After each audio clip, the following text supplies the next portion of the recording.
What we all know is about the exodus of Kashmiri Pandit.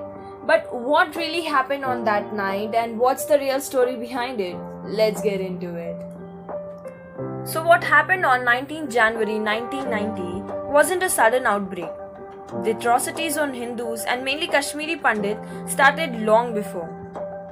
It started in 1980 when Sheikh Abdullah was the chief minister who thought he was losing his political ground, and to remain in power and in politics, he turned his interest towards the majority community, that is, towards Muslims, and started giving hate speeches against Kashmiri Pandit. Well, this was the spark which resulted into the fire of 1990. And after the death of Sheikh Abdullah, his son Farooq Abdullah became the chief minister in 1983. But after the coup of 1984, Ghulam Muhammad Shah, who was the brother-in-law of Farooq Abdullah, was made the chief minister.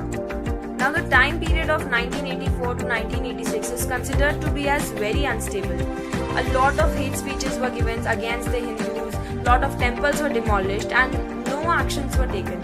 Hence, 3 months before the actual elections in 1986, Sheikh Abdullah was restored as temporary chief minister in the place of Ghulam Muhammad Shah. Now in 1987, along with the Sheikh Abdullah, a new party of Muslim United Front also contested in the elections.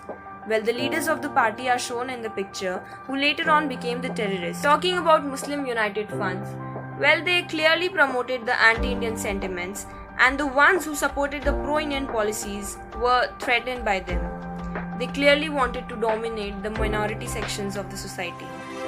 They manipulated the people very well and got a lot of public support, yet lost the elections of 1987, which clearly agitated the crowd.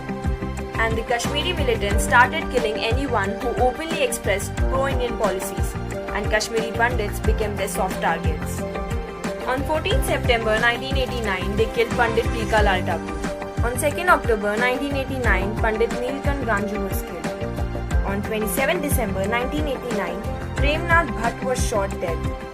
Well, they were killed because they were 3 prominent figures of the society and also to create a fear in the minds of Kashmiri Pandit. The storm of violence and riot had just begun, and there was a lot to come at that time. On January 4, 1990, local newspaper published a press release asking all the Kashmiri Pandits to leave the valley immediately. Hit lists of Pandits were circulated that if they don't follow the orders, they'll be killed brutally. And then came the night of terror, 19th January 1990, the night which never ended. Communal and threatening slogans were raised all across the valley. Speeches were made from mosques against Hinduism, asking Pandits to leave the valley.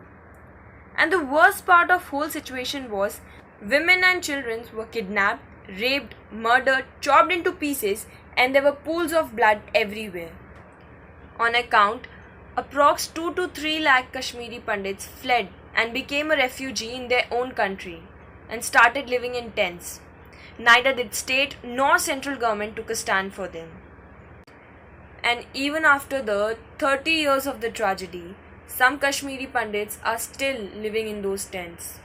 So why is the issue of Kashmiri Pandits is in media right now? Because Ajay Pandita, Kashmiri Pandit, who was Sarpanch of the valley, was brutally killed by the terrorist. Although there are protests, but let's see what government does this time. So that's all for today's video. If you like this video, don't forget to subscribe to the channel, comment down below what's your say in this, like it, share it and subscribe. Thank you.